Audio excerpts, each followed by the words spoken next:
Computer network है।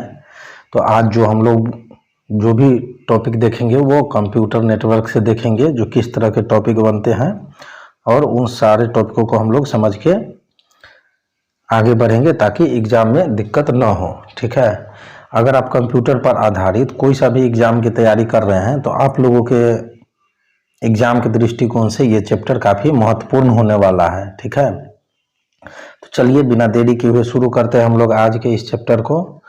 हमारा आज का जो पहला टॉपिक है वह है नेटवर्क हमारा। ठीक है, चलिए नेटवर्क को समझते हैं क्या होता है। तो कंप्यूटर नेटवर्क विभिन्न संचार माध्यमों द्वारा आपस में जुड़े दो या अधिक स्वतंत्र कंप्यूटरों का समूह है, जिसमें नेटवर्क से जुड़े कंप्यूटर समान नियमों का अनुपालन कर आपस में डाटा व सूचनाओं का आदान प्रदान तथा संसाधनों का साझा उपयोग करते हैं। कंप्यूटर नेटवर्क का प्रयोग टेक्स्ट, ऑडियो तथा वीडियो डाटा को एक कंप्यूटर से दूसरे कंप्यूटर तक भेजने के लिए किया जाता है। इसमें किसी एक कंप्यूटर का नेटवर्क पर नियंत्रण नहीं होता। ठीक है,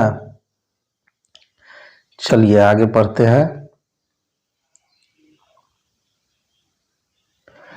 किसी नेटवर्क में संचार को स्थापित करने के लिए 4 चीज़ों की आवश्यकता होती है। ठीक है, अगर हम लोग कोई सा भी नेटवर्क स्थापित करना चाहते हैं तो उसके लिए 4 चीज़ की आवश्यकता होती है। पहला है हमारा प्रेषण, जिसको हम लोग सेंडर भी बोलते हैं। दूसरा हमारा मीडियम, जिसको माध्यम बोलते हैं।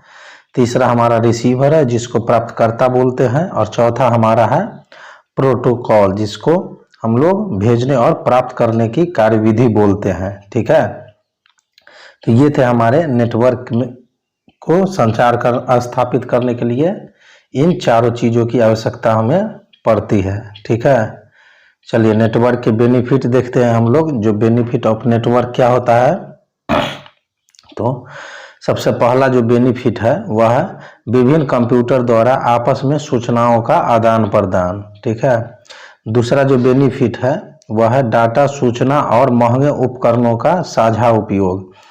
तीसरा जो लाभ है वह है सूचना का तेज गति और शुद्धता यानी स्पीड एंड एक्यूरेसी के साथ आदान प्रदान।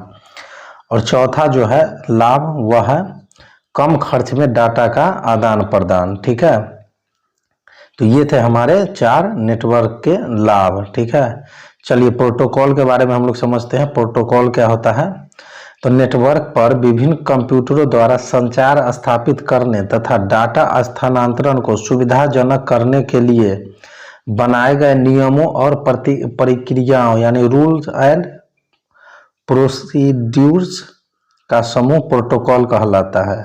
ठीक है, चलिए आगे देखते हैं। नेटवर्क पर प्रयुक्त कुछ मुख्य प्रोटोकॉल हैं, जैसे पहला हमारा TCP/IP, जिसका फुल फॉर्म होता है ट्रांसमिशन कंट्रोल प्रोटोकॉल और इंटरनेट प्रोटोकॉल। HTTP का फुल फॉर्म होता है हाइपर टेक्स्ट ट्रांसफर प्रोटोकॉल। तीसरा हमारा हो जाता है FTP फाइल ट्रांसफर प्रोटोकॉल। और चौथा हमारा हो जाता है SMTP simple mail transfer protocol. ठीक है, क्या आप लोग जानते हैं कि पहला कंप्यूटर नेटवर्क जो है 1981 में तैयार किया गया, जिसे ईथरनेट कहा गया। ठीक है, पहला जो कंप्यूटर नेटवर्क बना वह 1981 में तैयार किया गया था। चलिए नोड के बारे में हम लोग समझते हैं। नोड क्या होता है, तो नेटवर्क से जुड़े विभिन्न कंप्यूटरों का अंतिम बिंदु या टर्मिनल जो नेटवर्क के संसाधनों का उपयोग कर सकते हैं, नोड कहलाता है।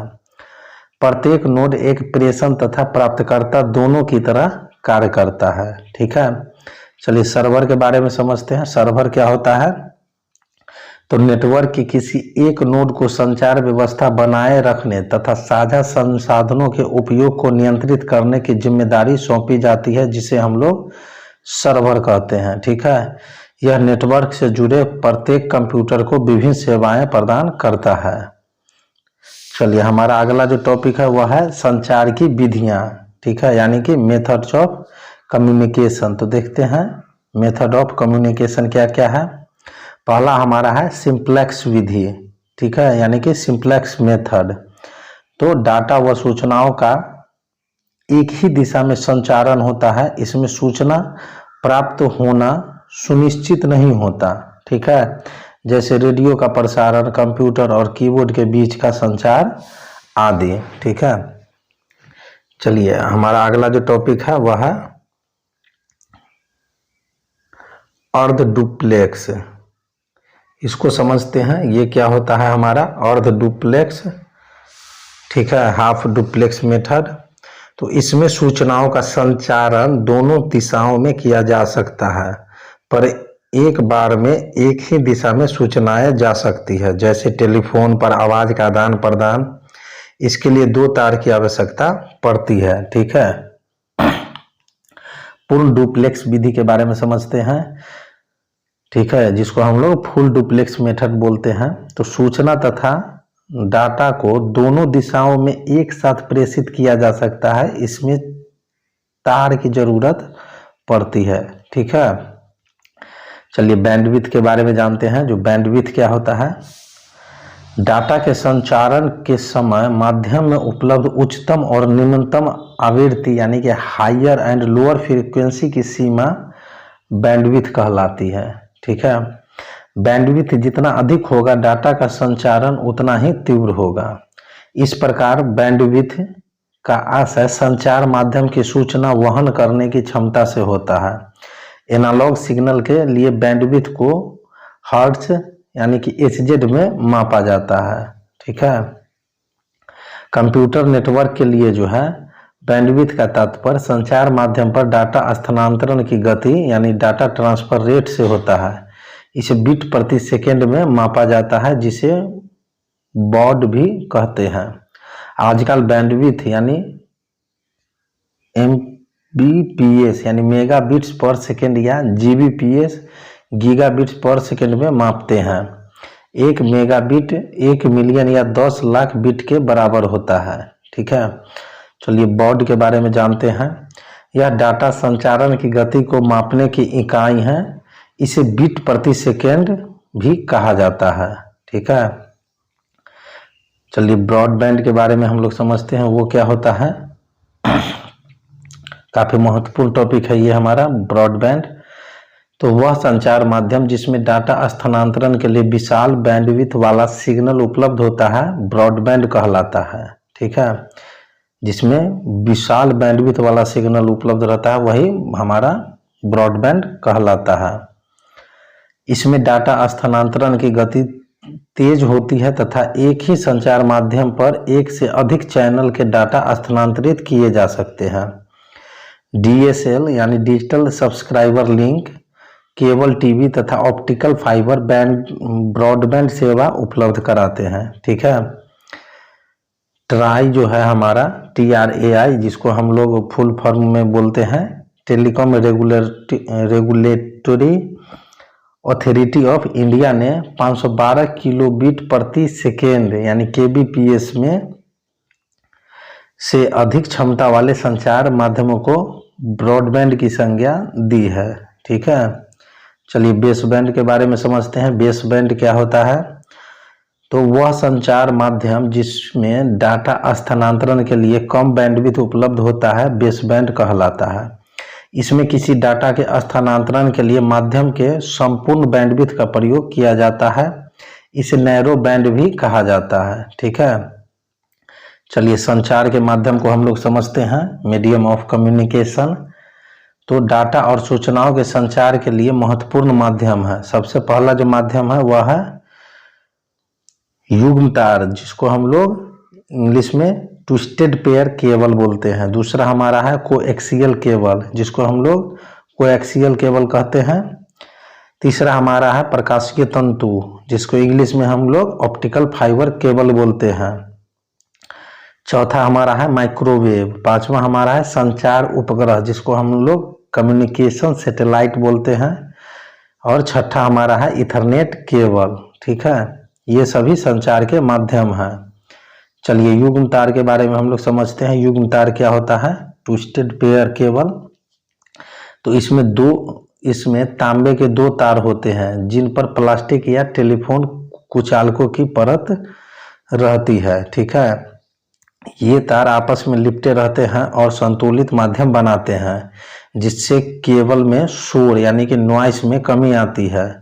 यह संकेतों को रिपीटर के बिना दूरी 1 किलोमीटर तक ले जाने में सक्षम है। ठीक है, यही हमारा जो है ये तार रहता है। ठीक है, ये जो पिक्चर देख रहे हैं ट्विस्टेड पेयर केबल का ही उदाहरण है। ठीक है, चलिए को एक्सियल केबल के बारे में समझते हैं, जो वो क्या होता है। कोएक्सियल केबल, तो इसमें केंद्रीय ठोस चालक के चारों ओर चालक तार की जाली, जिसे शील्ड भी कहते हैं, रहती है। ठीक है, ये जो हमारा देख रहे हैं कोएक्सियल केबल का ही उदाहरण है, ये हमारा जो चित्र देख रहे हैं। ठीक है, इसी तरह का रहता है इसका बनावट। चलिए, तथा दोनों के बीच प्लास्टिक का कुचालक रहता है। तार की जाली भी कुचालक से ढकी रहती है। संकेतों का संचारण केंद्रीय ठोस तार से होता है, जबकि शील्ड अर्थ से जुड़ा रहता है। इसमें संकेतों की हानि अपेक्षाकृत कम होती है, इसकी बैंडविड्थ अधिक होती है तथा संकेतों को अधिक दूरी तक ले जा सकता है। ठीक है, इसका उपयोग जो है केबल टीवी नेटवर्क में भी किया जाता है। कोएक्सियल केबल का बैंडविड्थ 10 Mbps तक हो सकता है, अतः केवल टीवी के द्वारा ब्रॉडबैंड इंटरनेट सेवा प्रदान की जा सकती है। केवल मॉडेम का प्रयोग कर इसमें टीवी प्रसारण देखने के साथ साथ इंटरनेट सेवा का उपयोग किया जा सकता है। ठीक है, चलिए हम लोग प्रकाशीय तंतु को समझते हैं। जो प्रकाशीय तंतु क्या होता है, यानी ऑप्टिकल फाइबर केबल, तो इसमें ग्लास या प्लास्टिक या सिलिका का बना अत्यंत पतला तंतु होता है, जो एलईडी या लेजर डायोड द्वारा उत्पन्न संकेत युक्त प्रकाश यानी लाइट सिग्नल को एक स्थान से दूसरे स्थान तक ले जाता है। प्रकाश को पुनः संकेतों में बदलने के लिए फोटो डायोड का इस्तेमाल किया जाता है। यह प्रकाश के पूर्ण आंतरिक परावर्तन यानी टोटल इंटरनल रिफ्लेक्शन के आधार पर कार्य करता है। इसके संचारण में ऊर्जा की खपत अत्यंत कम होती है। यह रेडियो आवृत्ति यानी रेडियो फ्रीक्वेंसी अवरोध से मुक्त होता है, अतः इसके साथ रिपीटर या एम्पलीफायर की जरूरत नहीं होती। ऑप्टिकल फाइबर डिजिटल डाटा के स्थानांतरण के लिए सर्वाधिक उपयुक्त है। इसी कारण ऑप्टिकल फाइबर के साथ मॉडेम का प्रयोग नहीं करना पड़ता। ऑप्टिकल फाइबर में डाटा स्थानांतरण के लिए टाइम डिवीजन मल्टीप्लेक्सिंग का प्रयोग किया जाता है। ठीक है, इसमें शोर अत्यंत कम होता है। ठीक है, इसमें नॉइज जो है अत्यंत कम होता है, बैंडविड्थ अधिक, गति तीव्र तथा संकेतों की हानि निम्नमत होती है। ये लंबी दूरी के संचार के लिए उपयुक्त है, पर इसको लगाने और रख रखाव का खर्च जो है अधिक आता है। ठीक है, चलिए FTTH के बारे में देखते हैं, जो वो क्या होता है, फाइबर टू द होम। ठीक है, तो इंटरनेट सेवा प्रदाता द्वारा ऑप्टिकल फाइबर केबल का प्रयोग कर उच्च गति की ब्रॉडबैंड इंटरनेट सुविधा प्रदान करने की व्यवस्था है। FTTH में ऑप्टिकल फाइबर केबल को उपयोगकर्ता के घर या ऑफिस तक पहुंचाया जाता है। इसमें 100 Mbps की गति वाली इंटरनेट सेवा प्राप्त की जा सकती है। ठीक है, चलिए माइक्रोवेव के बारे में समझते हैं। माइक्रोवेव क्या होता है, तो इसमें अति उच्च आवृत्ति यानी 2 से 40 गीगाहर्ट्ज वाले विद्युत चुंबकीय तरंगों के संप्रेषण से संचार स्थापित किया जाता है। उच्च आवृत्ति होने के कारण इसमें कम लंबाई के पैराबोलिक एंटीना का प्रयोग किया जाता है। चूंकि उच्च आवृत्ति की तरंगें किसी बाधा को पार नहीं कर सकती, अतः प्रेषक और प्राप्तकर्ता दोनों के एंटीना सीधा रेखा यानी लाइन ऑफ साइट में होनी चाहिए। ठीक है, इसका कारण माइक्रोवेव में प्रत्येक 25-30 किलोमीटर के बीच एक रिपीटर स्थापित करना पड़ता है। टेलीविजन प्रोग्राम का प्रसारण इसी माध्यम से किया जाता है। ठीक है, चलिए संचार उपग्रह के बारे में समझते हैं, जो वो क्या होता है। तो कृत्रिम संचार उपग्रह फोन, टीवी और कंप्यूटर के लिए संचार का बेहतर माध्यम उपलब्ध कराता है। यह सुदूर प्रदेशों तथा विश्व के किसी भी कोने में संचार उपलब्ध कराने में सक्षम है। संचार उपग्रह 2 आवृत्तियों पर कार्य करता है, ठीक है। सी बैंड पहला जो है और दूसरा केयू बैंड है, ठीक है। इन सभी को आगे हम लोग समझेंगे और अच्छे से, ठीक है। चलिए, क्या आप लोग जानते हैं कि माइक्रोवेव, सैटेलाइट या अन्य बेतार तकनीक वायरलेस टेक्नोलॉजी द्वारा डाटा स्थानांतरण को रेडियो ट्रांसमिशन कहा जाता है। इसमें प्रेषक तथा प्राप्तकर्ता का तार द्वारा आपस में जुड़ा होना आवश्यक नहीं है, अतः बेतार तकनीक का प्रयोग कर दूर दराज और दुर्गम क्षेत्रों तक आसानी से डाटा स्थानांतरण किया जा सकता है, ठीक है। चलिए, ईथरनेट केबल के बारे में समझते हैं, वो क्या होता है। तो कंप्यूटर व नेटवर्क डिवाइस जैसे मॉडेम, टेलीफोन, राउटर आदि को आपस में ईथरनेट केबल से जोड़ा जाता है। यह ईथरनेट प्रोटोकॉल का प्रयोग करता है। इसकी सहायता से स्थानीय नेटवर्क, जिसको हम लोग लैन भी बना सकते हैं। एक ईथरनेट केबल 100 मीटर तक कार्य करता है, पर इसे नेटवर्क ब्रिज की सहायता से बढ़ाया भी जा सकता है, ठीक है। चलिए, कुछ रोचक तथ्य हैं उसको हम लोग जानते हैं। उपग्रह के जरिए संचार स्थापित करने पर एक व्यक्ति की आवाज दूरस्थ व्यक्ति को 270 मिलीसेकेंड बाद सुनाई देती है। इस कारण उपग्रह द्वारा संचार स्थापित करने में कुल 540 मिलीसेकेंड से अधिक की देरी हो सकती है। पूरी दुनिया को संचार प्रदान करने के लिए कम से कम 3 भूस्थैतिक उपग्रहों की जरूरत पड़ती है, ठीक है। चलिए, मॉड्यूलेशन के बारे में समझते हैं। मॉड्यूलेशन क्या होता है। तो कंप्यूटर द्वारा उत्पन्न संकेत डिजिटल संकेत होते हैं, ठीक है। इन संकेतों की आवृत्ति कम होती है, अतः ये संकेत संचार माध्यम पर अधिक दूरी तय कर पाने में सक्षम नहीं होते, ठीक है। इन सूचना संकेतों को अधिकतर दूरी तक पहुंचाने के लिए उच्च आवृत्ति तरंगों का उपयोग किया जाता है, जिन्हें वाहक तरंग हम लोग, जिसको कैरियर फ्रीक्वेंसी भी कहा जाता है। संचार माध्यम पर भेजने से पहले, ठीक है, डिजिटल सूचना संकेतों यानी कि इंफॉर्मेशन सिग्नल को वाहक संकेतों पर अध्यारोपित, ठीक है, किया जाता है, जिसे मॉड्यूलेशन कहते हैं। मॉड्यूलेशन में वाहक संकेत के एनालॉग गुणों को डिजिटल संकेत के आधार पर बदला जाता है। प्राप्तकर्ता द्वारा मॉड्यूलेटेड संकेतों को पुनः सूचना संकेत में बदला जाता है, जिसे डीमॉड्यूलेशन कहा जाता है। एनालॉग संकेतों के 3 गुण होते हैं, आयाम, आवृत्ति तथा कला। इन्हीं के आधार पर मॉड्यूलेशन की 3 विधियां हैं, ठीक है। पहला जो है हमारा वह है आयाम मॉड्यूलेशन। तो आयाम मॉड्यूलेशन क्या होता है। एम्पलीट्यूड मॉड्यूलेशन, तो इसमें बाइनरी संकेतों 0 और 1 के लिए 2 आयाम निर्धारित किए जाते हैं। इसमें एनालॉग संकेतों के आयाम को डिजिटल संकेतों के अनुसार बदला जाता है, जबकि आवृत्ति और फेज नियत रहते हैं। टेलीविजन प्रसारण में चित्र संदेशों यानी वीडियो सिग्नल का संचरण आयाम मॉड्यूलेशन द्वारा होता है, ठीक है। चलिए, आवृत्ति मॉड्यूलेशन हम लोग समझते हैं। आवृत्ति मॉड्यूलेशन क्या होता है, जिसको हम लोग इंग्लिश में फ्रीक्वेंसी मॉड्यूलेशन भी बोलते हैं। तो एनालॉग संकेतों की आवृत्ति को डिजिटल संकेतों यानी 0 और 1 के अनुसार बदला जाता है, जबकि आयाम और फेज नियत रहते हैं। रेडियो तथा टेलीविजन में ध्वनि संकेतों यानी ऑडियो सिग्नल के प्रसारण में आवृत्ति मॉड्यूलेशन का प्रयोग किया जाता है, ठीक है। चलिए, कला मॉड्यूलेशन हम लोग समझते हैं। जो कला मॉड्यूलेशन क्या होता है हमारा, तो इसमें एनालॉग संकेतों के कला को डिजिटल संकेतों के अनुसार बदला जाता है, जबकि आयाम और आवृत्ति नियत रहता है। कंप्यूटर नेटवर्क में डाटा प्रेषण के लिए मुख्यतः कला मॉड्यूलेशन का प्रयोग जो है किया जाता है, ठीक है। हमारा अगला जो टॉपिक है वह है डाटा प्रेषण सेवा, ठीक है, यानी डाटा ट्रांसमिशन सर्विस।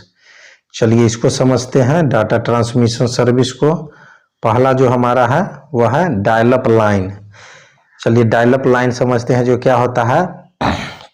तो इसे स्विच लाइन भी कहते हैं। जी हाँ, डायल अप लाइन को हम लोग स्विच लाइन भी कहते हैं तथा इसका उपयोग टेलीफोन की तरह नंबर डायल कर संचार स्थापित करने में किया जाता है। इस व्यवस्था में जब इंटरनेट चालू रहता है तो फोन का प्रयोग बातचीत के लिए नहीं किया जा सकता। ठीक है। डायल अप सेवा में मॉडेम को टेलीफोन लाइन से जोड़ा जाता है। इसे सीरियल लाइन इंटरनेट प्रोटोकॉल, जिसको हम लोग स्लिप भी बोलते हैं, SLIP, या पॉइंट टू पॉइंट प्रोटोकॉल, जिसको हम लोग PPP का प्रयोग किया जाता है। ठीक है। चलिए लीज्ड लाइन समझते हैं। जो लीज्ड लाइन क्या होता है। ठीक है। लीज्ड लाइन, तो इसे व्यक्तिगत या सीधी लाइन यानी प्राइवेट और डेडिकेटेड लाइन भी कहते हैं। इसमें दो दूरस्थ कंप्यूटरों को एक खास लाइन से सीधे जोड़ा जाता है। इसका प्रयोग आवाज़ और डाटा यानी कि वॉइस एंड डाटा दोनों के लिए किया जाता है।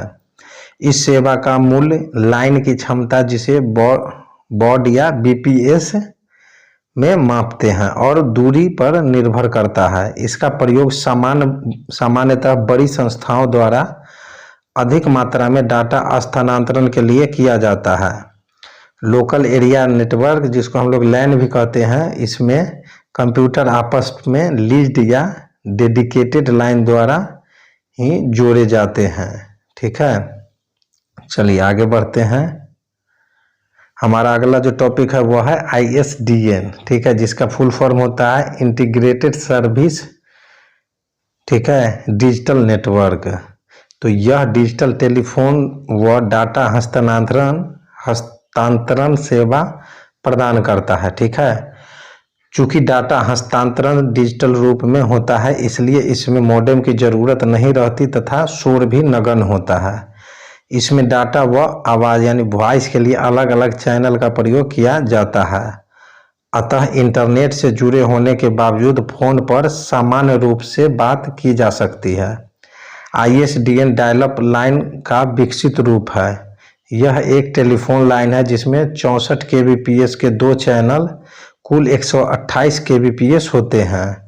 ISDN सेवा द्वारा किसी नेटवर्क के एक से अधिक उपयोगकर्ता एक ही लाइन का प्रयोग कर इंटरनेट से जुड़ सकते हैं। ठीक है।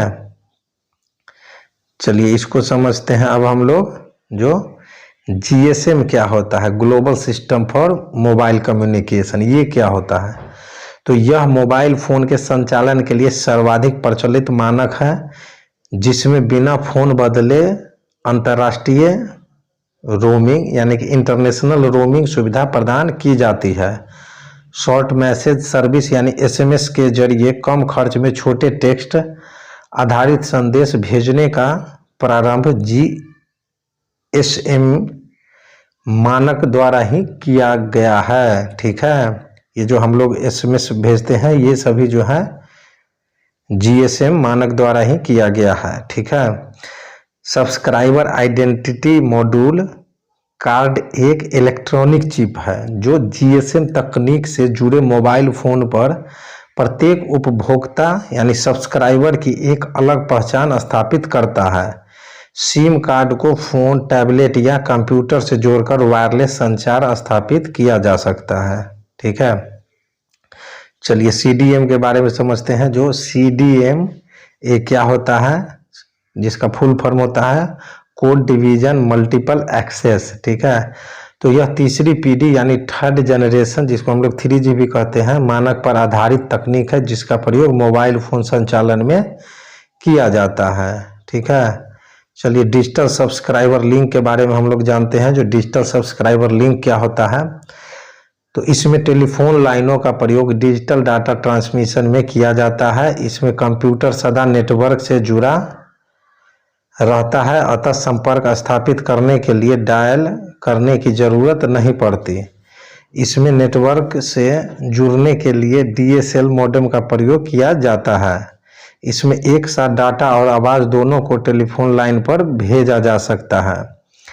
DSL ADSL जो है हमारा में डाटा भेजने यानी अपलोड और प्राप्त करने यानी डाउनलोड की गति अलग अलग होती है।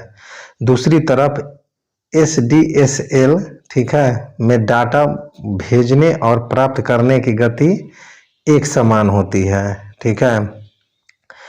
चलिए वायरलेस ब्रॉडबैंड के बारे में हम लोग समझते हैं जो क्या होता है वायरलेस ब्रॉडबैंड। तो रेडियो तरंगों की सहायता से बिना तार के तीव्र गति से डाटा स्थानांतरण की विधि वायरलेस ब्रॉडबैंड कहलाती है। इसमें दो तकनीक वाईफाई तथा वाई मैक्स का प्रयोग किया जाता है।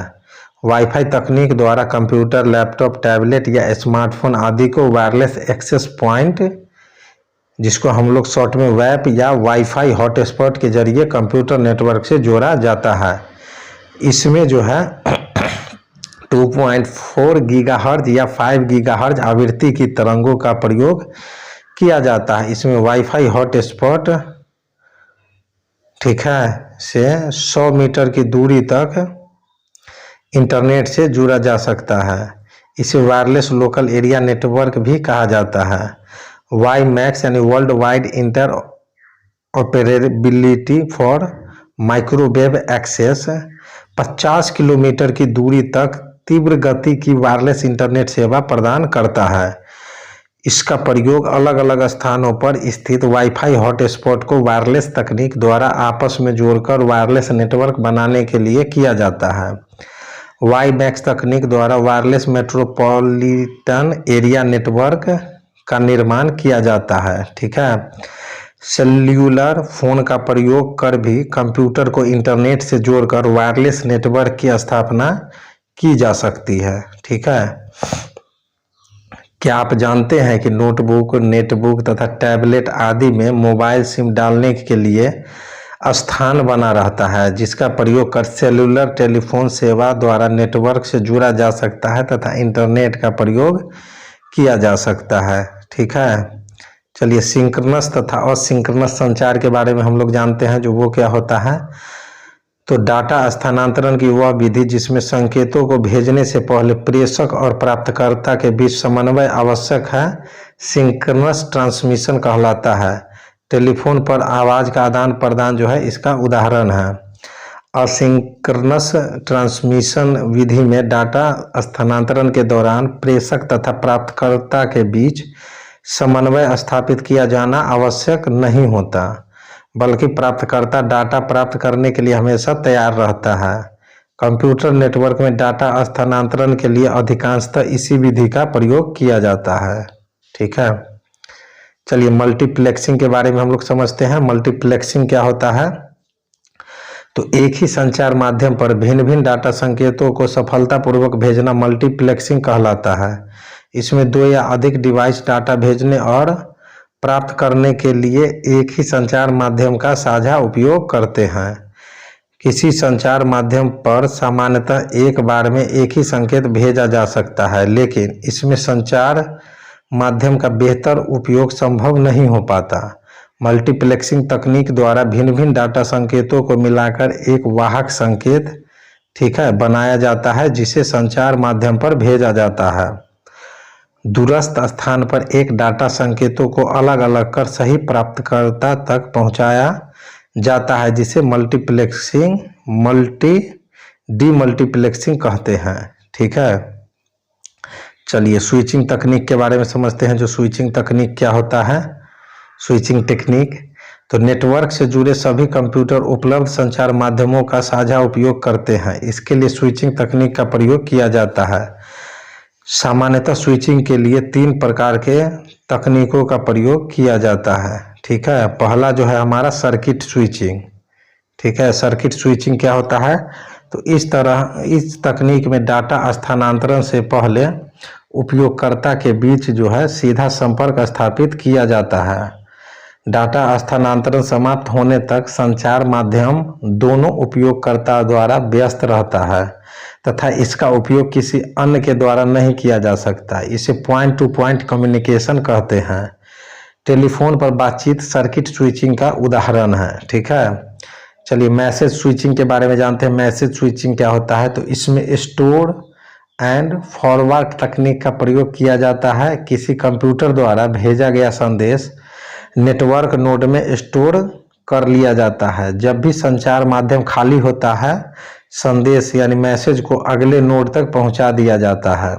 इस प्रकार डाटा उपयोगकर्ता तक पहुंचता है। इसमें डाटा स्थानांतरण में देरी होने की संभावना रहती है, पर डाटा हस्तांतरण से पहले उपयोगकर्ता के बीच सीधा संपर्क स्थापित करने की आवश्यकता नहीं रहती है। ठीक है, चलिए पैकेट स्विचिंग के बारे में जानते हैं। जो पैकेट स्विचिंग क्या होता है, तो पैकेट स्विचिंग भी स्टोर एंड फॉरवर्ड तकनीक पर आधारित है, पर इसमें पूरी सूचना को एक साथ नहीं भेजा जाता। सूचना या डाटा को निश्चित आकार में छोटे छोटे पैकेट में बांटा जाता है। प्रत्येक पैकेट के साथ भेजने और पाने वाले का पता यानी एड्रेस, पैकेट का नंबर तथा आकार आदि सूचनाएं जोड़ी जाती है। इन पैकेट्स को उपलब्ध संचार माध्यमों में से किसी एक या अधिक माध्यम द्वारा उपयोगकर्ता तक पहुंचाया जाता है। चूंकि डाटा पैकेट्स अलग अलग माध्यमों द्वारा भेजे जा सकते हैं, अतः संभव है कि ये पैकेट्स अलग अलग समय पर प्राप्तकर्ता तक पहुँचे। अतः प्राप्तकर्ता इन पैकेट्स को पैकेट नंबर के अनुसार एकत्रित कर पूरी सूचना में बदलता है। इस व्यवस्था में संचार माध्यम किसी उपयोगकर्ता के लिए व्यस्त नहीं होता तथा सबके लिए सदा उपलब्ध होता है। इंटरनेट में मुख्यतः पैकेट स्विचिंग तकनीक का प्रयोग किया जाता है।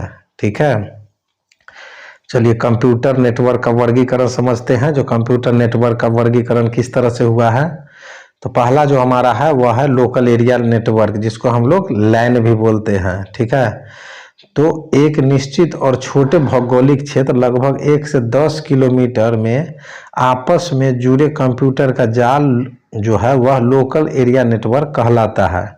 यह किसी एक ऑफिस, फैक्ट्री या विश्वविद्यालय कैंपस में कुछ किलोमीटर, ठीक है, क्षेत्र तक ही फैला रहता है। लैन पर उस व्यक्ति या संस्था का पूरा नियंत्रण होता है। इसका आकार छोटा, डाटा स्थानांतरण की गति तेज तथा त्रुटियां कम होती है। ईथरनेट एक लोकप्रिय लैन तकनीक है। लैन में कंप्यूटरों को जोड़ने के लिए बस टोपोलॉजी तथा कोएक्सियल, ठीक है, एक्सिबल केबल का प्रयोग किया जाता है। इसमें रख रखाव आसान होता है। ठीक है, चलिए मेट्रोपॉलिटन एरिया नेटवर्क के बारे में जानते हैं, जिसको हम लोग मैन भी बोलते हैं। यह किसी बड़े भौगोलिक क्षेत्र लगभग 100 किलोमीटर त्रिज्या में स्थित कंप्यूटरों का नेटवर्क है। इसका उपयोग एक ही शहर में स्थित निजी या सार्वजनिक कंप्यूटर को जोड़ने में किया जाता है। केबल टेलीविजन नेटवर्क जो है मैन का उदाहरण है। मैन जो है मेट्रोपॉलिटन एरिया नेटवर्क का प्रयोग सीमित भौगोलिक क्षेत्र में स्थित विभिन्न लोकल एरिया नेटवर्क को आपस में जोड़ने के लिए भी किया जाता है। ठीक है, हमारा तीसरा है वाइड एरिया नेटवर्क, जिसको हम लोग वैन भी बोलते हैं। तो यह एक विस्तृत भौगोलिक क्षेत्र, कई देश, महाद्वीप या संपूर्ण विश्व में फैले कंप्यूटरों का नेटवर्क है।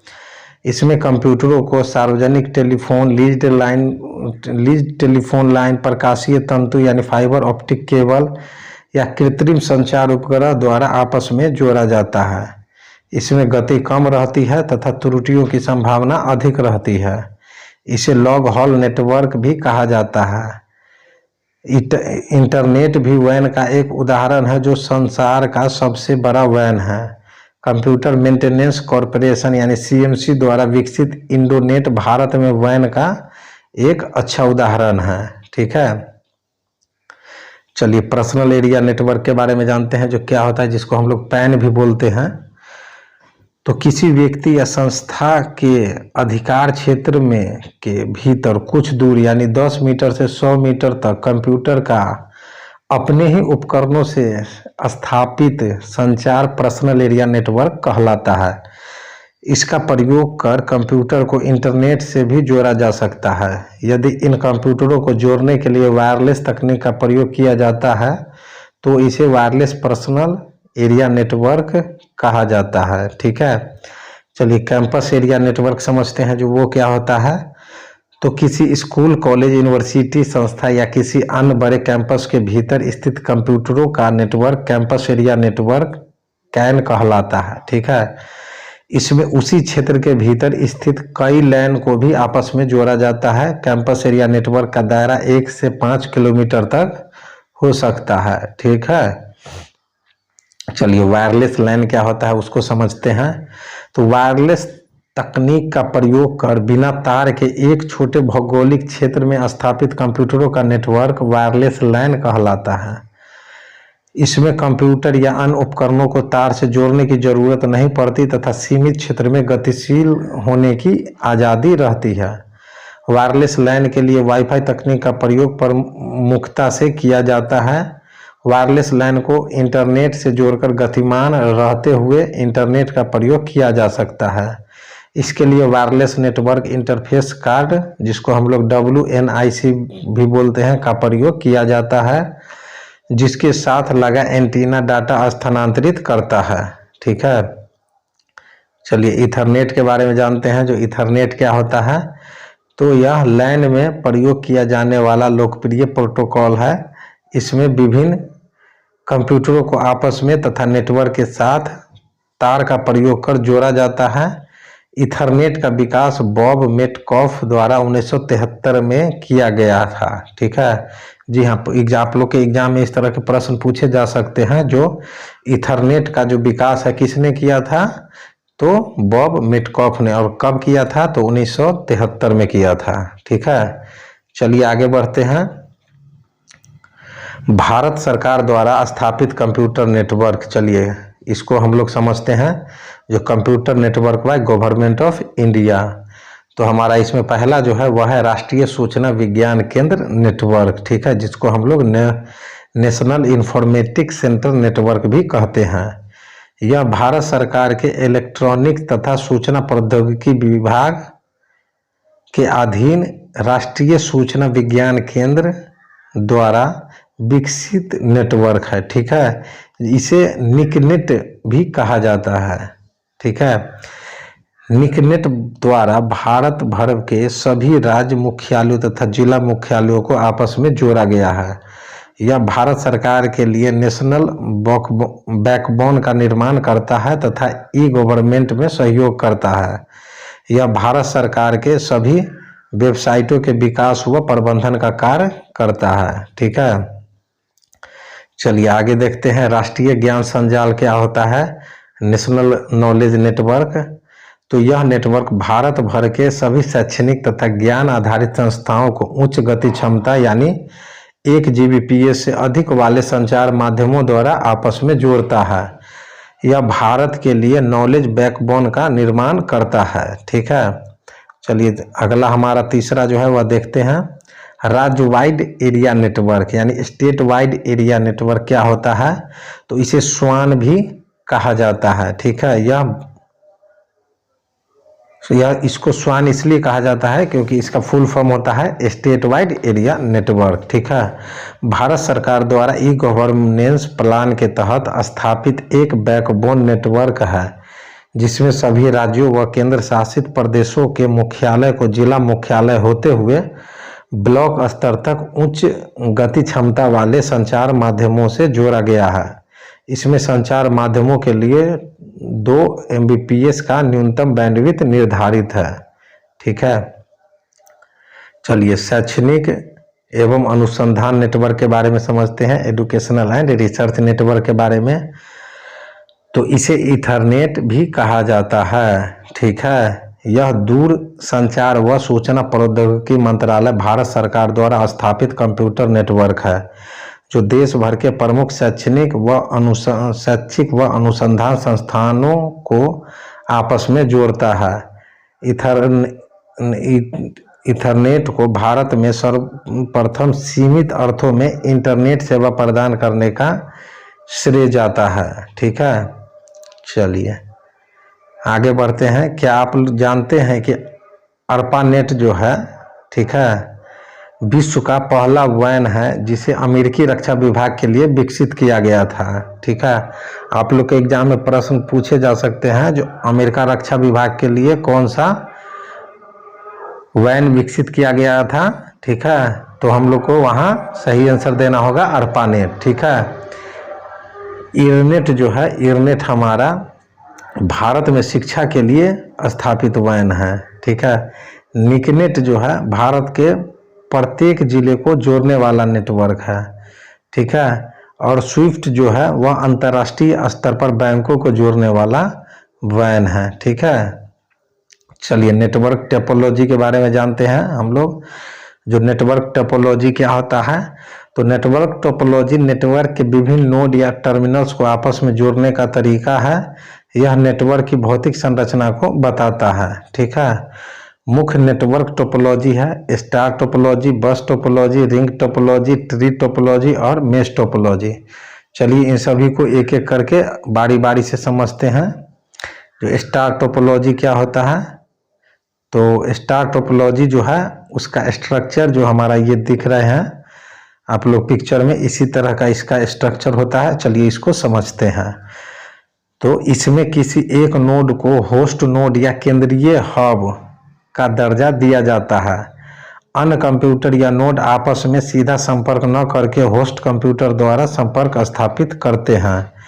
इसमें n नोड को आपस में जोड़ने के लिए n-1 संचार लाइनों की जरूरत पड़ती है। ठीक है, चलिए लाभ जानते हैं इससे स्टार टोपोलॉजी से। तो किसी एक नोड या केबल में त्रुटि से नेटवर्क का शेष हिस्सा अप्रभावित रहता है। नया नोड जोड़ने का नेटवर्क पर प्रभाव नहीं पड़ता है।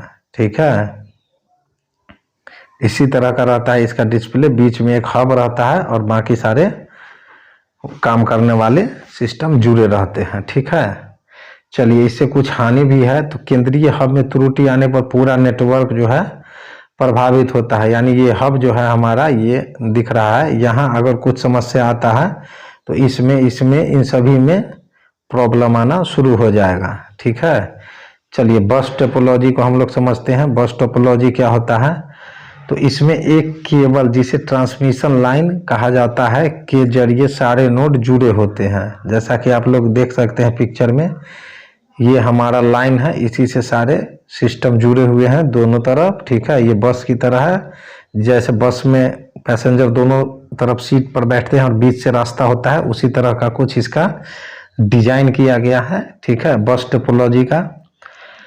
किसी एक स्टेशन द्वारा संचालित डाटा सभी नोड्स द्वारा ग्रहण किए जा सकते हैं, इस कारण इसे ब्रॉडकास्ट नेटवर्क भी कहते हैं। डाटा को पैकेट में भेजा जाता है जिसमें विशेष एड्रेस रहता है। कंप्यूटर नोड्स इस एड्रेस को पढ़कर अपने लिए बने डाटा को ग्रहण करते हैं। लैन में मुख्यतः यही टोपोलॉजी प्रयोग की जाती है। ठीक है, बस टोपोलॉजी में सामान्यतः ईथरनेट प्रोटोकॉल का प्रयोग किया जाता है। चलिए इसके लाभ हम लोग देखते हैं। जो लाभ क्या है, तो इसमें कम केबल की आवश्यकता पड़ती है, अतः खर्च कम पड़ता है। किसी एक कंप्यूटर में त्रुटि होने पर पूरा नेटवर्क प्रभावित नहीं होता। नया नोड जो है जोड़ना आसान है। ठीक है, हानि क्या है इसका, तो ट्रांसमिशन लाइन में त्रुटि होने पर सारा नेटवर्क प्रभावित होता है। इसमें एक बार में केवल एक ही नोड डाटा संचारित कर सकता है। प्रत्येक नोड को विशेष हार्डवेयर की आवश्यकता पड़ती है। ठीक है, चलिए रिंग टोपोलॉजी समझते हैं। जो रिंग टोपोलॉजी क्या होता है, तो सभी नोड एक दूसरे से रिंग या लूप में जुड़े होते हैं। बस टोपोलॉजी के दो अंत बिंदुओं को जोड़ देने से रिंग टोपोलॉजी का निर्माण होता है। प्रत्येक नोड अपने निकटतम नोड से डाटा प्राप्त करता है। अगर वह डाटा उसके लिए है तो वह उसका उपयोग करता है, अन्यथा उसे अगले नोड को भेज देता है। प्रत्येक नोड के साथ रिपीटर लगा रहता है जो सूचनाओं को पुनः प्रेषित कर सकता है। इसमें सूचनाओं का संचरण एक ही दिशा में होता है। ठीक है, ये जो हमारा पिक्चर देख रहे हैं ये रिंग टोपोलॉजी है। ठीक है, ये इस तरह से कार्य करता है। ठीक है, देख रहे हैं रिंग की तरह यह बना हुआ है, इससे ये कनेक्ट है, इससे ये है, इससे ये है, इसी तरह ये कार्य करता है। ठीक है, चलिए इसका लाभ जानते हैं। जो क्या लाभ है, तो केंद्रीय कंप्यूटर की आवश्यकता नहीं पड़ती। दो कंप्यूटर के बीच केवल में त्रुटि से दूसरे मार्ग संचार संभव हो पाता है। हानि क्या है इसका, तो संचार की गति नेटवर्क में लगे कंप्यूटरों की संख्या तथा संरचना से प्रभावित होती है। किसी एक स्थान पर रिपीटर में त्रुटि होने पर पूरा नेटवर्क प्रभावित होता है। इसके संचालन में जटिल सॉफ्टवेयर की आवश्यकता पड़ती है।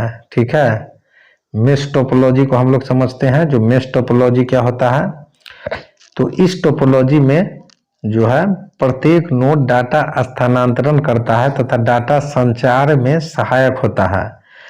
इसमें कोई होस्ट या केंद्रीय कंप्यूटर नहीं होता। मेश नेटवर्क टोपोलॉजी दो प्रकार का हो सकता है, पूर्ण मेश टोपोलॉजी तथा आंशिक मेश टोपोलॉजी। ठीक है, पूर्ण मेश टोपोलॉजी हम लोग किसको बोलते हैं, तो पूर्ण मेश टोपोलॉजी में प्रत्येक नोड नेटवर्क के अन्य सभी नोड से जुड़ा रहता है। इस टोपोलॉजी का प्रयोग बैकबोन नेटवर्क के निर्माण में किया जाता है। प्रत्येक नोड अपना डाटा भेजने के अलावा दूसरे नोड से प्राप्त डाटा भी आगे भेजने में सक्षम होता है। आंशिक मेश टोपोलॉजी में कम से कम एक नोड नेटवर्क के प्रत्येक नोड से जुड़ा होता है, जबकि अन्य नोड आपस में जुड़े हो सकते हैं या नहीं भी हो सकते हैं। ठीक है, चलिए इसका लाभ समझते हैं। जो क्या लाभ है, तो नेटवर्क के किसी नोड या संचार माध्यम में त्रुटि हो जाने पर भी डाटा स्थानांतरण जारी रहता है। इसमें कई नोड एक साथ डाटा स्थानांतरण कर सकते हैं, अतः इस टोपोलॉजी द्वारा भारी मात्रा में डाटा स्थानांतरण किया जा सकता है। नेटवर्क में नया नोड जोड़ने से डाटा का संचरण जो है वह प्रभावित होता है। इसका हानि क्या है, तो इस टोपोलॉजी के निर्माण तथा रख रखाव का खर्च जो है अधिक होता है, परंतु वायरलेस तकनीक द्वारा मेश टोपोलॉजी का निर्माण अपेक्षाकृत सरल होता है। ठीक है, चलिए क्या आप जानते हैं कि विभिन्न नेटवर्क टोपोलॉजी के अपने लाभ और हानियां हैं, इसलिए अपनी आवश्यकता अनुसार विभिन्न टोपोलॉजी का मिश्रण प्रयोग में लाया जाता है, जिसे हाइब्रिड नेटवर्क कहा जाता है। ठीक है, चलिए इंटरनेटवर्किंग टूल के बारे में हम लोग समझते हैं। जो वो क्या होता है, तो अलग अलग प्रोटोकॉल तथा टोपोलॉजी का उपयोग कर रहे दो या अधिक कंप्यूटर नेटवर्क को विभिन्न संचार माध्यमों द्वारा आपस में जोड़ने तथा उनके बीच डाटा व सूचनाओं का आदान प्रदान संभव बनाने की प्रक्रिया इंटरनेटवर्किंग कहलाता है। ठीक है, इंटरनेटवर्किंग में प्रयुक्त विभिन्न हार्डवेयर उपकरण इंटरनेटवर्किंग टूल कहलाते हैं। ब्रिज, राउटर, गेटवे आदि इंटरनेटवर्किंग टूल के उदाहरण हैं। ठीक है, चलिए हब के बारे में समझते हैं। हब क्या होता है, तो विभिन्न हार्डवेयर उपकरणों को आपस में जोड़ने के लिए हब का प्रयोग किया जाता है। हब द्वारा दो या अधिक नेटवर्कों को आपस में जोड़ा जाता है ताकि वे डाटा का आदान प्रदान कर सके। हब में कई पोर्ट होते हैं। किसी एक पोर्ट पर आने वाला डाटा हब के प्रत्येक पोर्ट पर उपलब्ध होता है। इस प्रकार हब डाटा को मार्ग प्रदान करता है। ठीक है, वह हब जो डाटा स्थानांतरण के लिए केवल जो है मार्ग प्रदान करता है पैसिव हब कहलाता है। यदि हब डाटा स्थानांतरण के दौरान मार्ग प्रदान करने के अतिरिक्त डाटा को मॉनिटर भी करता है तो वह इंटेलिजेंट हब कहलाता है। जो हब डाटा पैकेट पर अंकित पते की पहचान कर पैकेट को उचित मार्ग पर प्रेषित करता है स्विचिंग हब कहलाता है। ठीक है, अब स्विच क्या होता है, चलिए उसको समझते हैं। तो स्विच एक हार्डवेयर उपकरण है जो विभिन्न कंप्यूटरों को नेटवर्क से जोड़ता है। स्विच किसी भी प्रोटोकॉल का प्रयोग कर रहे डाटा को छांटकर यानी फिल्टर कर सही मार्ग प्रेषित करता है। इसके लिए वह नेटवर्क से जुड़े कंप्यूटर के मैक एड्रेस का प्रयोग जो है करता है। ठीक है, चलिए ब्रिज के बारे में समझते हैं। जो ब्रिज क्या होता है, ये हमारे नीतीश जी वाला ब्रिज नहीं है जो अभी बहुत जगह बन रहा है, ये कंप्यूटर का ब्रिज है। चलिए इसको समझते हैं। यह एक हार्डवेयर उपकरण है जो समान प्रोटोकॉल का उपयोग कर रहे दो लाइन को आपस में जोड़ता है। ठीक है, ब्रिज का यही काम है, जो समान प्रोटोकॉल का उपयोग कर रहे दो लाइन को आपस में जोड़ देना है। ठीक है, यह प्रत्येक डाटा पैकेट की जांच कर उन्हें उसी लाइन को भेजता है जिसके लिए डाटा बना होता है। इस प्रकार ब्रिज नेटवर्क में डाटा ट्रैफिक को नियंत्रित करता है। ठीक है, चलिए नेटवर्क गेटवे के बारे में समझते हैं। जो नेटवर्क गेटवे होता क्या है, ठीक है, तो यह जो है अलग अलग प्रोटोकॉल का प्रयोग कर रहे दो नेटवर्क या लैन को आपस में जोड़ता है। नेटवर्क गेटवे का काम हार्डवेयर या सॉफ्टवेयर या दोनों के समन्वय से किया जाता है। इसे प्रोटोकॉल कन्वर्टर भी कहा जाता है। ठीक है, चलिए रिपीटर के बारे में समझते हैं। रिपीटर क्या होता है? तो नेटवर्क में डाटा संकेतों को लंबी दूरी तय करनी पड़ सकती है, जिसमें डाटा संकेतों में ह्रास संभव है। लंबी दूरी तक डाटा संकेतों की विश्वसनीयता बनाए रखने तथा ट्रांसमिशन में हुए ह्रास से निपटने के लिए उन्हें परिवर्धित यानी कि एम्पलीफाई करना पड़ता है।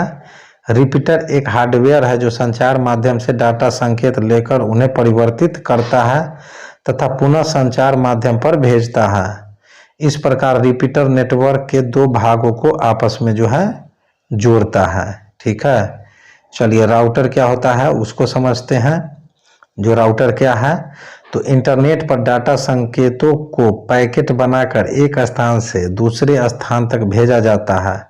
डाटा पैकेट्स को सबसे छोटे तथा सबसे तेज, ठीक है, यानी शॉर्टेस्ट एंड फास्टेस्ट मार्ग द्वारा निर्धारित पते पर पहुंचाने का काम जो है वह राउटर करता है। राउटर सॉफ्टवेयर की मदद से नेटवर्क पर भेजे गए डाटा पैकेट्स पर अंकित पते यानी एड्रेस की जांच करता है तथा उसे सही दिशा में प्रेषित करता है। इसके लिए राउटिंग टेबल का प्रयोग जो है किया जाता है। ठीक है, राउटर नेटवर्क गेटवे पर स्थापित किया जाता है तथा दो या अधिक नेटवर्क से जुड़ा होता है। यह अलग अलग टोपोलॉजी, प्रोटोकॉल या संचार माध्यमों का प्रयोग करने वाले नेटवर्क के बीच डाटा स्थानांतरण का कार्य करता है। राउटर जो है हार्डवेयर या सॉफ्टवेयर या दोनों के मिश्रण से कार्य करता है।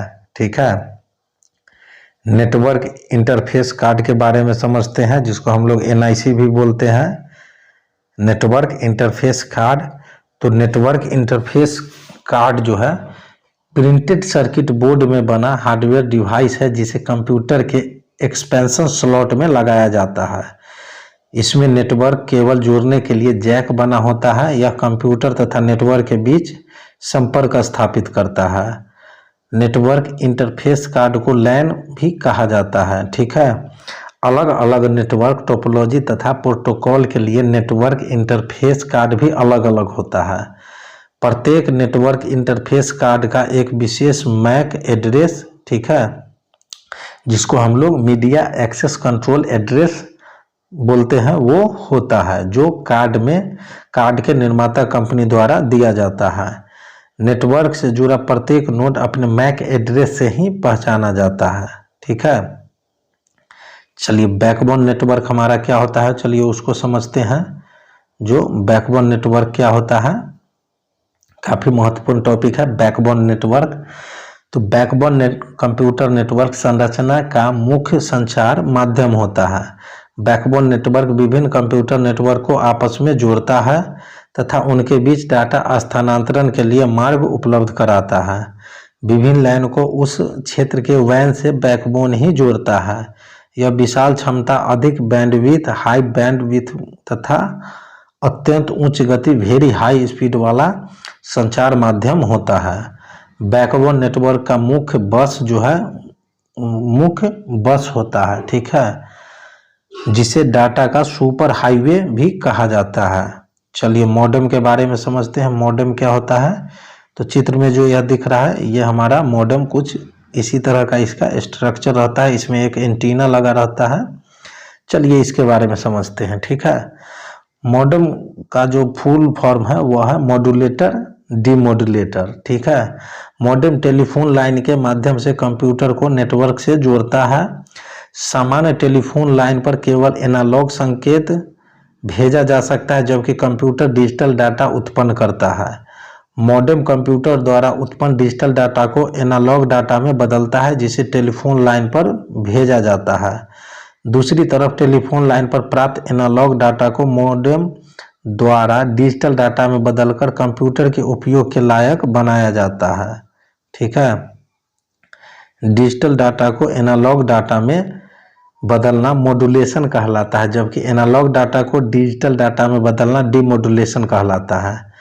मॉडेम की गति को बाउंड में मापा जाता है। नए संचार माध्यमों जैसे ISDN, DSN, केबल मॉडेम या फाइबर ऑप्टिक आदि, जिनमें डिजिटल डाटा को सीधे भेजा जा सकता है, के साथ मॉडेम के प्रयोग की आवश्यकता जो है नहीं पड़ती है। ठीक है, चलिए, मॉडेम को सिस्टम यूनिट के कम्युनिकेशन पोर्ट से कंप्यूटर तथा संचार माध्यम के बीच जोड़ा जाता है। मॉडेम प्रेषक यानी सेंडर तथा प्राप्तकर्ता यानी रिसीवर दोनों कंप्यूटरों के साथ जोड़ा जाता है। व्यावसायिक तौर पर उपलब्ध मॉडेम का आविष्कार AT&T कंपनी ने 1962 में किया था। जी हाँ, एग्जाम में इस तरह के प्रश्न पूछे जाते हैं, जो मॉडेम का आविष्कार किसने किया था और कब किया था। तो AT&T कंपनी ने 1962 में जो है इसका आविष्कार किया था। ठीक है, चलिए मॉडेम के प्रकार को जानते हैं, टाइप्स ऑफ मॉडेम। तो बाह्य संरचना के आधार पर मॉडेम दो प्रकार के होते हैं। ठीक है, पहला है आंतरिक मॉडेम, दूसरा है बाह्य मॉडेम, जिसको हम लोग इंटरनल मॉडेम और एक्सटर्नल मॉडेम के नाम से जानते हैं। चलिए इंटरनल मॉडेम को समझते हैं। इसे सिस्टम यूनिट के अंदर स्थापित किया जाता है। ठीक है, इंटरनल मॉडेम को, और एक्सटर्नल मॉडेम को जो है सिस्टम यूनिट के बाहर स्थापित किया जाता है। चलिए बेतार तकनीक के बारे में हम लोग जानते हैं, वायरलेस टेक्नोलॉजी के बारे में। तो केबल के खर्चीला होने तथा रख रखाव की समस्या के कारण विभिन्न कंप्यूटर को नेटवर्क से जोड़ने के लिए बेतार तकनीक का प्रयोग किया जा रहा है। इसमें रेडियो तरंगों और अवरक्त किरणों, ठीक है, इंफ्रारेड रेज का प्रयोग कर कम दूरी के लिए नेटवर्क स्थापित किया जाता है। ठीक है, चलिए वाईमैक्स के बारे में समझते हैं। वाईमैक्स क्या होता है? ठीक है, तो यह लंबी दूरी यानी 50 किलोमीटर तक के बेतार की सहायता से डाटा का संचरण संभव बनाता है। जी हाँ, यह बगैर तार की सहायता से 50 किलोमीटर तक डाटा का संचरण का कार्य करता है। ठीक है, इसकी विशेषता संचार माध्यम का विशाल बैंड यानी कि ब्रॉडबैंड है। वाईमैक्स वायरलेस तकनीक द्वारा विभिन्न शहरों तथा राष्ट्रों के बीच इंटरनेट संपर्क स्थापित करता है तथा वायरलेस वाइड एरिया नेटवर्क का निर्माण करता है। इसमें डाटा स्थानांतरण की गति 1 Gbps तक हो सकती है। वाईमैक्स 3 से 4 गीगाहर्ट्ज के बीच कार्य करता है। ठीक है, 3 से 3 और 3 से 4 गीगाहर्ट्ज के बीच कार्य करता है। यह एक दूर संचार प्रोटोकॉल है जिसका उपयोग ब्रॉडबैंड वायरलेस एक्सेस द्वारा मोबाइल इंटरनेट सुविधा प्रदान करने में किया जाता है। ठीक है, चलिए वायरलेस लोकल लूप के बारे में समझते हैं। जो वो क्या होता है वायरलेस लोकल लूप? तो यह स्थानीय बेतार तकनीक है जिसमें बड़ा बैंडविड्थ तथा उच्च गति के डाटा संचरण के साथ टेलीफोन की सुविधा भी प्रदान की जाती है। यह नेटवर्क के लिए एक लोकप्रिय साधन होता जा रहा है। ठीक है, चलिए ब्लूटूथ के बारे में समझते हैं। ब्लूटूथ क्या होता है? तो यह एक वायरलेस तकनीक मानक है। ठीक है, जिसके द्वारा छोटे वेवलेंथ की रेडियो तरंगों का प्रयोग कर कम दूरी 100 मीटर तक के लिए डाटा का आदान प्रदान संभव बनाया जा सकता है। ब्लूटूथ तकनीक से 2.4 गीगाहर्ट्ज से 2.8 गीगाहर्ट्ज के बीच के रेडियो तरंगों का प्रयोग किया जाता है। ठीक है, इसकी सहायता से कंप्यूटर के विभिन्न उपकरणों जैसे mouse, keyboard, printer, headset, modem आदि को बिना तार के आपस में जोड़कर, ठीक है, वायरलेस पर्सनल एरिया नेटवर्क भी बनाया जा सकता है। इस तकनीक द्वारा मोबाइल फोन की सहायता से कंप्यूटर को इंटरनेट से जोड़कर जो है उपयोग किया जा सकता है। ब्लूटूथ डिवाइस को कंप्यूटर के USB पोर्ट से जोड़ा जाता है। ब्लूटूथ तकनीक को RS-232 डाटा केबल के विकल्प के रूप में प्रयोग किया जाता है। ठीक है, चलिए वाईफाई के बारे में जानते हैं। वाईफाई क्या होता है? तो यह एक वायरलेस तकनीक मानक है जिसका उपयोग वायरलेस लोकल एरिया नेटवर्क तैयार करने में किया जाता है। इसके द्वारा कंप्यूटर, लैपटॉप, मोबाइल फोन तथा अन्य उपकरणों को बेतार तकनीक द्वारा 100 मीटर की दूरी तक आपस में तथा इंटरनेट से जोड़ा जाता है। ठीक है, वाईफाई एक अंतर्राष्ट्रीय संगठन वाईफाई अलायंस का ट्रेडमार्क है।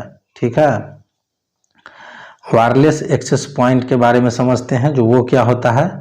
तो यह एक डिवाइस है जो विभिन्न उपकरणों को वाईफाई या ब्लूटूथ मानकों का प्रयोग कर वायरलेस नेटवर्क से जोड़ता है। इसके लिए रेडियो ट्रांसमीटर तथा रिसीवर का प्रयोग किया जाता है। परंतु वायरलेस एक्सेस पॉइंट का दूसरा छोर राउटर के सहारे नेटवर्क बैकबोन से जुड़ा हो सकता है।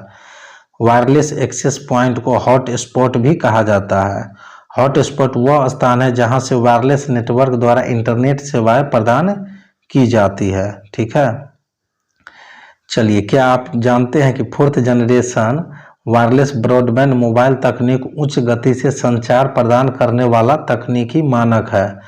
इसे 4G तकनीक कहते हैं। ठीक है, इसमें फ्रीक्वेंसी डिवीजन, मल्टीप्लेक्सिंग तथा LTE यानी लॉन्ग टर्म इवोल्यूशन तकनीक का प्रयोग किया जाता है। डाटा भेजने तथा प्राप्त करने के लिए यह इंटरनेट आधारित TCP/IP प्रोटोकॉल का प्रयोग करता है। बातचीत यानी वॉइस डाटा के लिए इसमें VoLTE यानी voice over long term evolution तकनीक का प्रयोग जो है किया जाता है। ठीक है, चलिए वायरलेस एप्लीकेशन प्रोटोकॉल के बारे में समझते हैं, जो वो क्या होता है। वायरलेस एप्लीकेशन प्रोटोकॉल, तो यह एक अंतर्राष्ट्रीय मानक है जिसका उपयोग मोबाइल फ़ोन के द्वारा इंटरनेट से जुड़ने तथा इंटरनेट पर उपलब्ध सेवाओं के लिए किया जाता है। वायरलेस एप्लीकेशन प्रोटोकॉल सॉफ्टवेयर का प्रयोग जो है GSM, जिसको हम लोग global system for mobile communication तथा CDMA code division multiple access mobile phone की, इन दोनों तकनीकों में किया जाता है। इस प्रोटोकॉल में मोबाइल फ़ोन पर इंटरनेट डाटा प्राप्त करने के लिए वायरलेस मार्कअप लैंग्वेज का प्रयोग किया जाता है। ठीक है, चलिए लाईफाई के बारे में जानते हैं। जो लाईफाई क्या होता है, जिसका फुल फॉर्म होता है लाइट फिडिलिटी। तो यह उच्च गति से संचार प्रदान करने वाला बेतार यानी कि वायरलेस संचार तकनीक मानक है, जो डाटा भेजने और प्राप्त करने के लिए विजुअल लाइट कम्युनिकेशन का उपयोग करता है। इसमें डाटा भेजने के लिए लाइट इमिटिंग डायोड, जिसको हम लोग LED तथा प्राप्त करने के लिए फोटो डायोड का प्रयोग किया जाता है। ठीक है, चलिए RS-232 क्या होता है उसको हम लोग समझते हैं। पहले तो RS का फुल फॉर्म जान लीजिए, रिकमेंडेड स्टैंडर्ड। ठीक है, रिकमेंडेड स्टैंडर्ड 232। तो यह सीरियल बाइनरी डाटा तथा संकेतों को कम दूरी तक तार द्वारा स्थानांतरित करने के लिए बनाया गया मानक है। यह सामान्यतः कंप्यूटर के सीरियल पोर्ट से जोड़ा जाता है। यह पर्सनल कंप्यूटर में मॉडेम, प्रिंटर, माउस आदि पेरिफेरल डिवाइसों को जोड़ने का काम करता है। ठीक है, वर्चुअल प्राइवेट नेटवर्क के बारे में समझते हैं, जो वो क्या होता है। तो यह एक व्यक्तिगत नेटवर्क है जिसमें नेटवर्क के कुछ उपकरणों के बीच संचार इंटरनेट के माध्यम से स्थापित किया जाता है, जबकि शेष उपकरण विशेषीकृत लाइनों द्वारा जुड़े होते हैं। इसमें सूचना की गोपनीयता बनाए रखने के लिए कोडिंग तकनीक, ठीक है, इनक्रिप्शन का प्रयोग किया जाता है। चलिए इंट्रानेट के बारे में समझते हैं। जो इंट्रानेट क्या होता है, तो इंट्रानेट निजी या संस्थागत उपयोग के लिए किसी ऑफिस या संस्था के भीतर स्थापित कंप्यूटर नेटवर्क है, जो सूचनाओं के आदान प्रदान के लिए इंटरनेट प्रोटोकॉल तकनीक का उपयोग करता है। स्पष्टतः इंट्रानेट इंटरनेट का निजी यानी कि प्राइवेट रूप है। केवल संस्था के सदस्य या कर्मचारी ही इंटरनेट की सुविधाओं का उपयोग कर सकते हैं। गेटवे, फायरवॉल या कोडिंग तकनीक का प्रयोग कर किसी अनधिकृत व्यक्ति को इंट्रानेट वर्चुअल प्राइवेट नेटवर्क का एक उदाहरण है। ठीक है, चलिए एक्स्ट्रानेट के बारे में समझते हैं हम लोग। जो एक्स्ट्रानेट क्या होता है, ठीक है, तो इंटरनेट की तरह ही एक्स्ट्रानेट भी निजी या संस्थागत उपयोग के लिए स्थापित एक कंप्यूटर नेटवर्क है जो इंटरनेट प्रोटोकॉल का उपयोग करता है। लेकिन एक्स्ट्रानेट में संस्था के सदस्य व कर्मचारियों के अतिरिक्त अन्य उपयोगकर्ताओं को भी एक सीमा तक नेटवर्क व डाटा के उपयोग की अनुमति दी जाती है। एक्स्ट्रानेट का प्रयोग जो है करने के लिए उपयोगकर्ता को एक विशेष यूजर नेम तथा पासवर्ड जो है दिया जाता है। ठीक है, किसी व्यावसायिक बैंक का निजी नेटवर्क एक्स्ट्रानेट का उदाहरण है। कोई भी उपभोक्ता यूजर नेम तथा पासवर्ड का उपयोग कर इंटरनेट के जरिए बैंक के नेटवर्क में घुस सकता है तथा अपनी व्यक्तिगत जानकारियां देख सकता है। लेकिन वह अपनी व्यक्तिगत जानकारियां देख सकता है, लेकिन वह अपनी व्यक्तिगत जानकारी के अलावा कोई सूचना प्राप्त नहीं कर सकता। ठीक है, तो दोस्तों ये थे हमारे आज के कंप्यूटर नेटवर्क से कुछ महत्वपूर्ण टॉपिक, और उन सारे टॉपिकों का हम लोगों ने ऑपरेशन ढंग से किया है। एक भी टॉपिक को हम लोगों ने छोड़ा नहीं है, सारे टॉपिकों को हम लोगों ने अच्छे से समझा है, क्योंकि एग्जाम में आप लोग के इसी टॉपिक से प्रश्न पूछे जाते हैं। ठीक है, तो आप लोग को एग्जाम में दिक्कत ना हो, इसीलिए आप लोग एग्जाम में जाने से पहले इन सारे प्रश्नों को अच्छे से देख लेंगे। कंप्यूटर एंड नेटवर्क से किस तरह के टॉपिक से प्रश्न पूछे जाते हैं, ठीक है, वो आप लोग समझ गए होंगे। तो आप लोग अच्छे से तैयारी करके जाएं। मिलते हैं हम लोग अपने अगले वीडियो में नए टॉपिक के साथ, नए चैप्टर के साथ, नए प्रश्नों के साथ। तब तक के लिए जय हिंद, जय भारत।